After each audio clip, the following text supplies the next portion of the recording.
Esta noche en Noticias Telemundo Ahora, el futuro de una niña ecuatoriana está en el limbo. Llorando, le cuenta a nuestra corresponsal el terror que la embarga. Su madre fue arrestada por ICE el lunes cuando salió a buscar comida para las dos.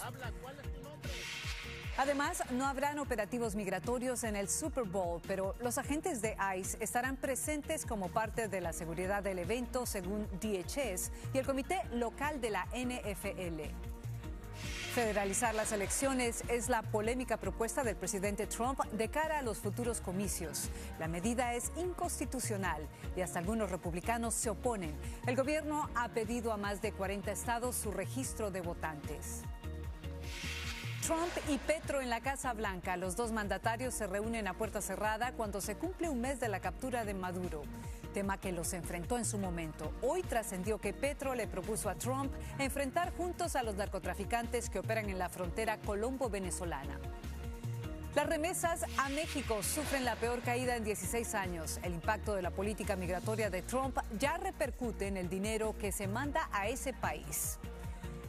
Y lo que unió el matrimonio lo separó una ley migratoria. Tenemos el caso de un fotógrafo salvadoreño que tras vivir en este país desde los 14 años fue deportado, dejando a su esposa estadounidense.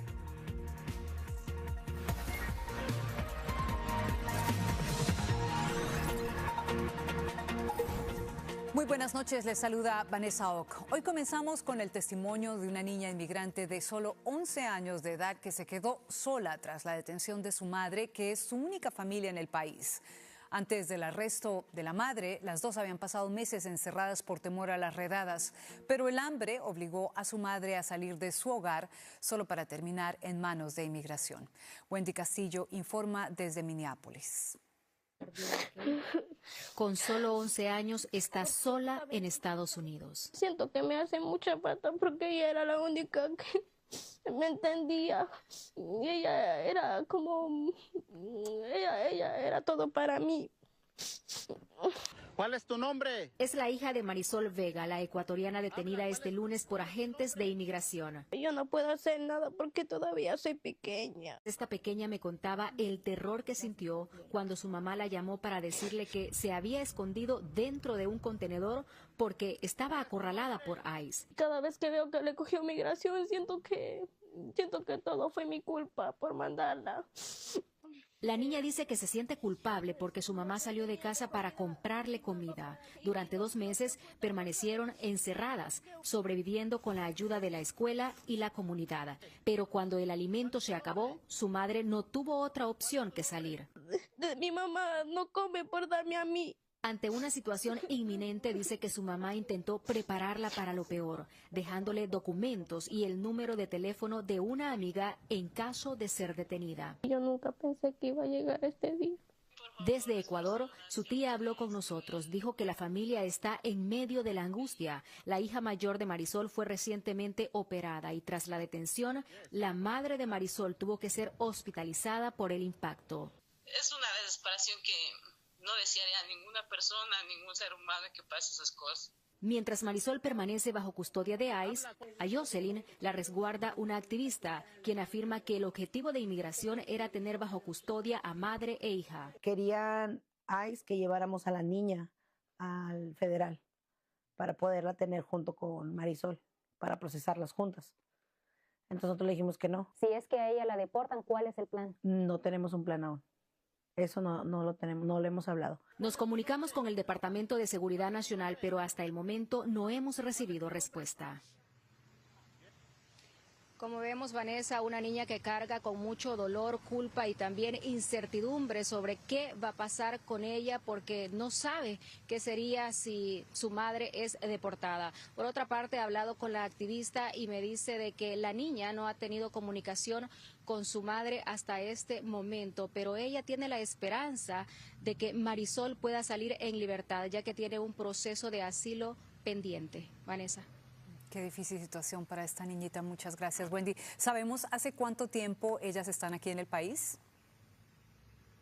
Claro que sí, ella me dijo que entraron el 27 de noviembre de 2023 y que al principio ellas decían que iban a lograr sus sueños de ayudar a su familia en Ecuador. Pero cuando todo comenzó hace 2 meses aquí en Minneapolis, ese sueño se derrumbó. Qué triste historia. Muchísimas gracias, Wendy. Los dos hermanos de Renee Good, la ciudadana baleada en Minneapolis, expresaron hoy su frustración porque no hubo cambios en las tácticas de inmigración. En una audiencia con legisladores demócratas en el Congreso, Luke y Brent Gunger, por momentos al borde de las lágrimas, dijeron que aún tratan de procesar la muerte de su hermana y de explicársela a sus hijos. This is not just a bad day or a rough week or isolated incidents. These encounters with federal agents are changing the community and changing many lives, including ours, forever. En la audiencia también habló Marimar Martínez, una asistente de escuela nacida en Chicago, que en octubre recibió 5 disparos de un agente de la patrulla fronteriza cuando iba a bordo de un auto. Dijo que estaba allí como Renee Good, Alex Pretty, Silverio Villegas y otros baleados por agentes federales. El Departamento de Seguridad Nacional distribuyó un memorando a congresistas donde justifica la práctica de ICE de ingresar a las residencias privadas sin una orden judicial si los inmigrantes tienen una orden final de expulsión. El gobierno dice que en esos casos los agentes pueden ingresar usando solo una orden administrativa de deportación. Grupos defensores de los derechos civiles sostienen que esa política viola las protecciones constitucionales contra cateos y detenciones sin justificación. En otras noticias, ICE no planea operativos migratorios en el Super Bowl. Así lo confirmó hoy la jefa de seguridad de la NFL en una conferencia de prensa junto a un representante del Departamento de Seguridad Nacional. La presencia de agentes federales solo será por razones de seguridad, como en eventos anteriores. There are no planned ICE or immigration enforcement operations that are scheduled around the Super Bowl or any of the Super Bowl related events. We'll send a variety of different agencies. That does not include ICE. There is not ICE deployed with us. Ese anuncio llena de tranquilidad a miles de aficionados que han temido redadas desde que el asesor de la secretaria de Seguridad, Corey Lewandowski, advirtió en octubre que podría haber operativos migratorios durante el juego.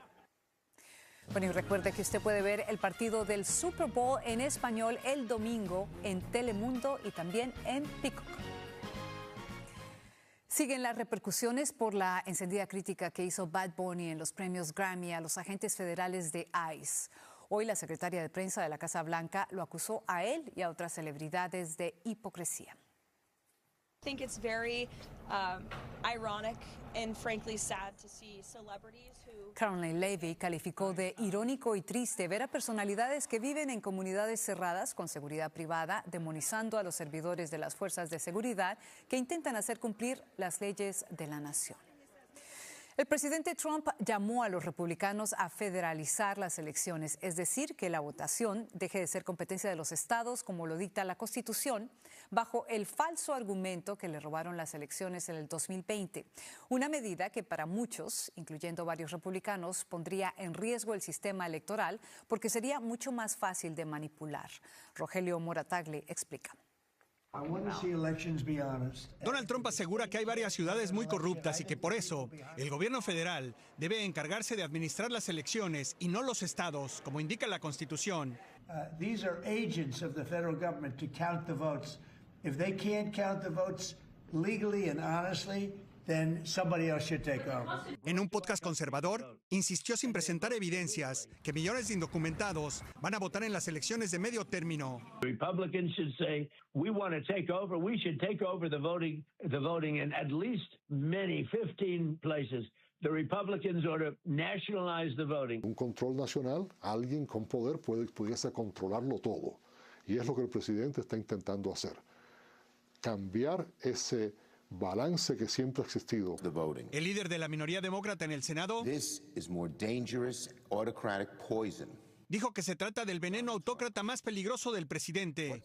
Y en el propio partido de Trump, el presidente de la Cámara de Representantes, Mike Johnson, dijo que el sistema trabaja bien como está Y en la misma línea, el líder de la mayoría republicana en el Senado, John Thune, aseguró que no está a favor de federalizar la elección. Un gran aliado del presidente, Steve Bannon, también insiste sin pruebas que los indocumentados votan en las elecciones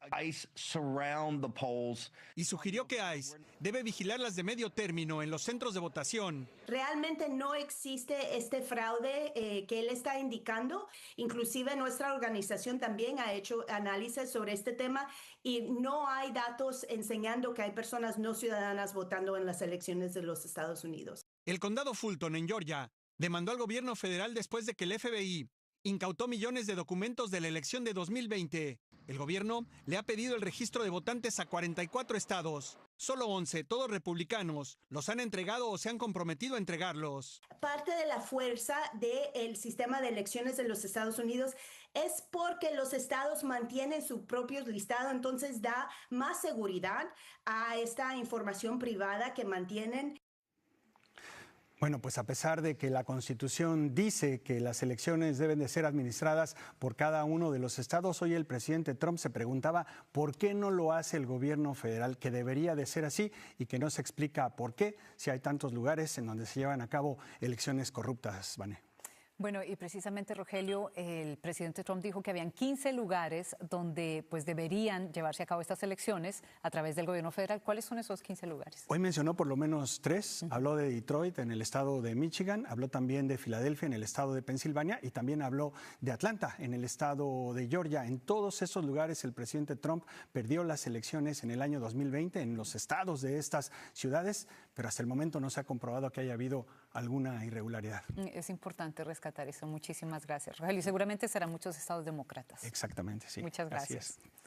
Bueno, el gobierno vuelve a funcionar por completo tras 4 días de cierre parcial. Hoy el presidente Trump firmó el acuerdo aprobado en el Congreso que garantiza fondos para agencias federales por el resto del año fiscal, excepto para el Departamento de Seguridad Nacional, o DHS.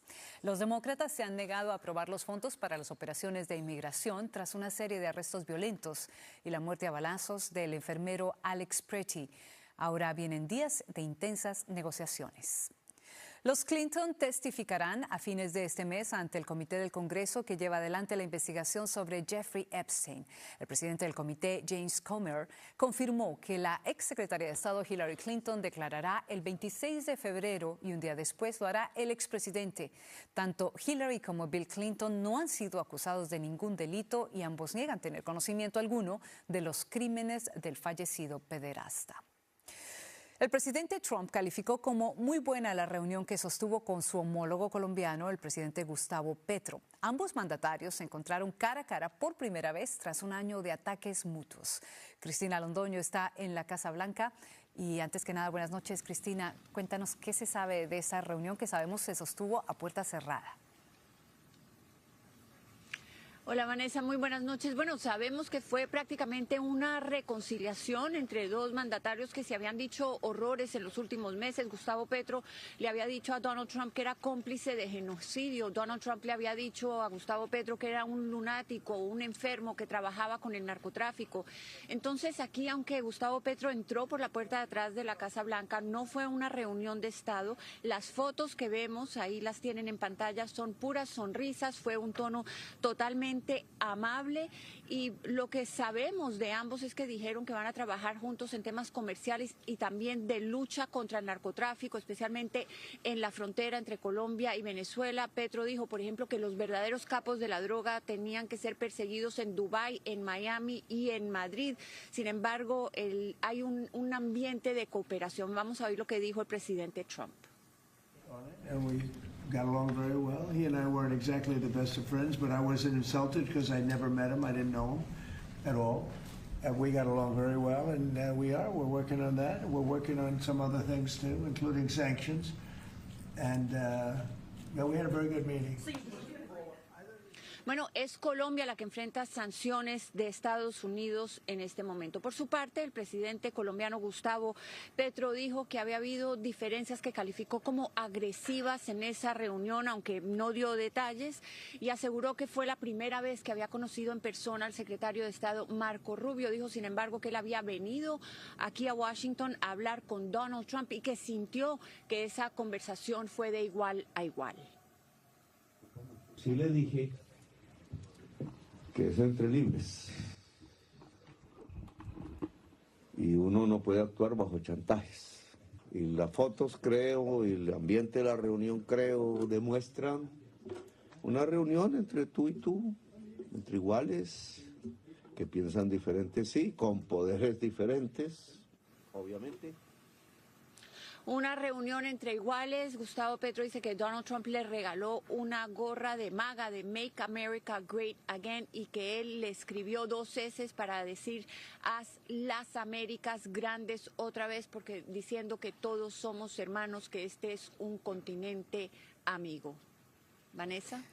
Cristina, mucha expectativa, sobre todo de los colombianos, frente a esta reunión. ¿Algo en concreto que haya salido de este encuentro? Hasta ahora no tenemos nada. Sabemos que hablaron de comercio. Colombia enfrenta sanciones. Petro personalmente y su familia pues están en un grupo que se llama la OFAC, que castiga a los bancos y también a las tarjetas de crédito que le prestan servicio. No sabemos si les van a levantar esas sanciones y bueno, tampoco sabemos o tenemos confirmación de ningún acuerdo de lucha antinarcóticos puntual por ahora. Vanessa. Muchas gracias, Cristina. Bueno, Trump también mostró hoy en su red social la imagen recreada de cómo lucirá la Casa Blanca con el nuevo salón de eventos. Escribió que será el más grande de su tipo jamás construido. El proyecto de más de 300 millones de dólares, del que Comcast, nuestra casa matriz, ha sido donante, ha enfrentado críticas y una demanda legal. Hoy, Savannah Guthrie, la copresentadora del programa Today, pidió oraciones para encontrar a su madre. La oficina del alguacil del condado Pima de Arizona dijo que de momento no hay sospechosos en relación con la desaparición de Nancy Guthrie, de 84 años de edad. Las autoridades desconocen si el posible secuestro de Guthrie fue aleatorio o selectivo. El FBI está participando en su búsqueda y en la investigación. En plenas conversaciones para un acuerdo nuclear, Estados Unidos confirma que derribó un dron de Irán. Y las remesas en México vuelven a caer por cuenta de las deportaciones y el miedo a las redadas. Volvemos. Cuando el día termina, las historias siguen y nosotros también. Le contamos las cosas como son, en profundidad, con rigor, paso a paso. En cada rincón, allí donde ocurre lo que afecta a nuestra gente. Porque la noticia nunca duerme, esto es Ahora 360.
Cuando todo parece mentira. Los latinos, objetivo de la desinformación. Uganda recibirá migrantes deportados. La realidad no se detiene y nosotros tampoco. Continúan lanzando estas detonaciones, estas bombas. Lo siento mucho. Este es el primer lugar que ardió en llamas. Este es el centro de detención en donde están los migrantes.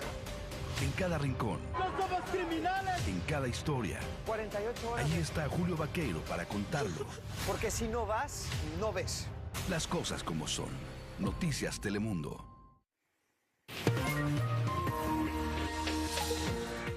Estados Unidos derribó un dron de Irán que se acercó a uno de sus portaaviones en el mar Arábigo. Un comando central calificó el acercamiento como agresivo y dijo que la aeronave no tripulada siguió volando hacia el buque a pesar de los llamados de alerta. Este derribo ocurrió a pocas horas después de que fuerzas iraníes hostigaron un buque estadounidense en el estrecho de Hormuz. Las políticas migratorias de la administración de Trump y la inestabilidad del mercado laboral están afectando el envío de remesas a México. Estas han sufrido la mayor caída en los últimos 16 años. En el 2025, México recibió $61,000 millones en remesas, una caída de más del 4% en relación con el año anterior. El envío promedio fue de $397 y Guanajuato, Michoacán y Jalisco fueron los 3 estados que recibieron más dinero. Importante destacar que las remesas representan el 3.4% del Producto Interno Bruto de México. Alejandro Godina habló con algunos de los impactados por esta situación. Ciudad Fernández, en San Luis Potosí, es una pequeña población donde casi todos tienen a un familiar o conocido trabajando en Estados Unidos. Y el dinero que envían no son solo cifras. En 2025, con la caída en los envíos de casi el 5%, como confirmó el Banco de México, la diferencia no pasa desapercibida. Ayuda a la casa. Por el temor a las redadas, Pedro decidió volver a México el año pasado tras haber trabajado en los Estados Unidos. Hoy conoce de primera mano la situación que impacta las remesas. Dejarse el trabajo allá, ¿entiendes? Ya la gente no puede trabajar porque ya tiene miedo que les va a sacar la migración. Dicen el temor a redadas y a un mercado laboral más débil ha llevado a muchos a ser cautelosos. Estoy mandando menos dinero, la verdad, que la situación está un poco difícil. Este inmigrante en los Estados Unidos, quien pidió anonimato por seguridad, afirmó que ahora envía menos dinero a su familia por la incertidumbre que vive como inmigrante. Como que hay un miedo, como que no tenemos la seguridad que si vamos a tener trabajo mañana, la próxima semana. Yo creo que sería una de las situaciones, y aparte la situación migratoria que está ocurriendo ahorita. La situación coincide con un endurecimiento de la política migratoria en Estados Unidos que para muchas familias en México significa ajustar planes. ICE anda recorriendo las calles. El alcalde de Ciudad Fernández afirma que la situación ya afecta a las familias que dependen de estos envíos, desde la construcción de sus casas hasta el gasto diario. Les empiezan a construir, aprovechan y hoy pues no van a poder hacer eso. De acuerdo con expertos, otra situación que podría sumarse a esto es que algunos migrantes decidieron enviar nuevamente sus dólares a través de carreteras con algunos conocidos u otras personas, lo cual pondría en riesgo su capital. Así, en comunidades como esta, cada dólar se traduce en decisiones difíciles. En México, Alejandro Godina, Noticias Telemundo. El Departamento de Seguridad Nacional rechazó hoy el fallo que suspende la suspensión del TPS para haitianos y podría apelarlo. La jueza federal de Florida, Ana Reyes, puso en pausa este lunes la orden de la administración Trump de terminar con el programa, señalando que si el gobierno advierte a los estadounidenses que no es seguro viajar a Haití, entonces no es seguro devolver por la fuerza a su país a los haitianos. Adán Cáceres es un fotógrafo de bodas que nunca llegó a la ceremonia para la que había sido contratado porque ICE lo detuvo camino al evento. 10 días después de esa detención fue deportado a El Salvador, dejando atrás a su esposa, quien es ciudadana estadounidense. Mauricio Parada tiene su historia desde El Salvador. Adán Cáceres migró a Estados Unidos cuando tenía 14 años en el 2014.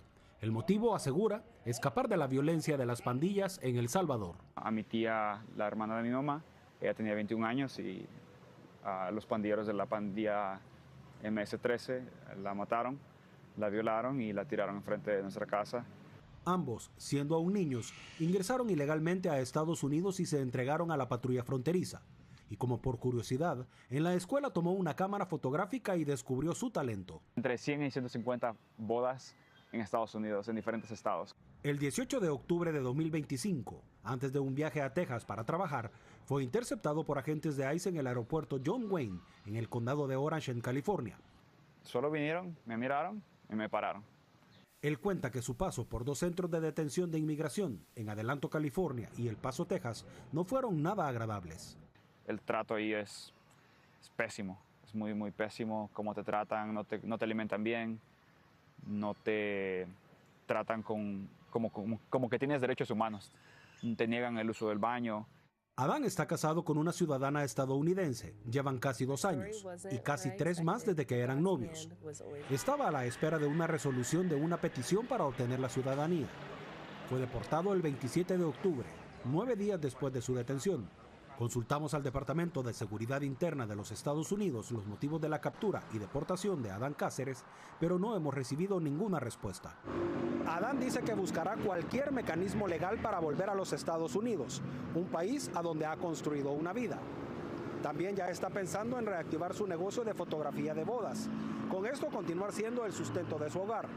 Y junto a su esposa están pensando en que ella pase una temporada viviendo en El Salvador. En San Salvador, El Salvador, Mauricio Parada, Noticias Telemundo. Y ahora vamos con algunas de las imágenes que hoy también son noticia. Un policía de Tennessee salió ileso después de que una camioneta se estrellara contra su patrulla durante una parada de tráfico. El agente casi queda aplastado contra una barandilla de la autopista. En Mammoth Lakes, California, una esquiadora que quedó colgando de un teleférico cayó fuera de la red de seguridad que los socorristas le habían colocado. La joven de 12 años no sufrió heridas graves. Y una camioneta perdió el control en Illinois e impactó un edificio en donde estaba un centro de cuidado de mascotas. En el momento del choque, uno de los dueños del lugar estaba frente al local junto a varios clientes. Por fortuna, nadie resultó herido. La NASA pospuso hasta marzo el lanzamiento de su primera misión tripulada hacia la Luna en más de medio siglo. El anuncio se hizo después de que la Agencia Espacial realizó un simulacro en condiciones reales y detectó una fuga de hidrógeno en la base del cohete Artemis II. El lanzamiento original estaba pautado para el 8 de febrero con 4 tripulantes a bordo. Bueno, ¿y cuánto puede resistir una persona con el agua a temperaturas bajo cero a punto de congelación? Un grupo de Moscú estuvo dentro de un agujero en el hielo entre 20 y 40 minutos. El truco está en sus trajes térmicos especiales. Esos llamativos atuendos rojos están diseñados para mantener el calor corporal y así pues poder disfrutar de esta actividad invernal popular en Rusia conocida como ice floating. Y un sacerdote católico en Tennessee sorprendió a todos con su baile durante el medio tiempo de un partido de baloncesto.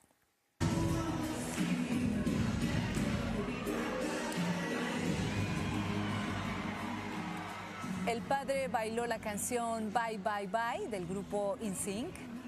El equipo rival le escribió un mensaje en X retándolo a nuevos pasos cuando su secundaria vaya a disputar el próximo partido. Y así finalizamos esta emisión de Noticias Telemundo Ahora. Recuerde que siempre puede mantenerse bien informado en nuestro portal de noticiastelemundo.com.